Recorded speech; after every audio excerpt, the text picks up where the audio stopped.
Habari zenyu nyinyi wote. Sasa leo tunaenda kupika sukuma. Najua nyinyi mnapikanga sukuma nataki kuteremka kwa mdomo. Nyinyi nakula sukuma na boeka. Sasa leo napikisha sukuma inakaa kama nyama. Sawa sawa.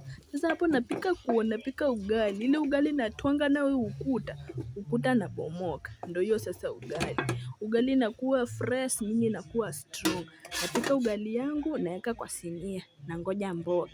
Napika tu sukuma naeki nyama. Sasa hapo nakuwa na utungu yangu, nyanya, dania na hoho. Sasa naweka hapo, naweka mafuta yangu, salad, naeka na utungu. Mimi hapa napenda utungu imeungua, naeka na nyanya yangu, naeka hapo. Nangoja nyanya naiva, ona vile nakuwa mzuri. Nyanya naiva mzuri naeka sukuma yangu. Nakwambia hii sukuma inakuwa tamu, siri ni kuweka dania. After naeka tu hiyo dania, hii sukuma inakuwa tamu nakula unafikiri nakula nyama.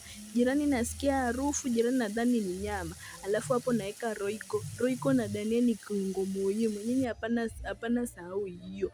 Alafu na serve hiyo na ugali yangu. Ugali nabomoa ukuta. Asanteni sana. Follow, share and subscribe.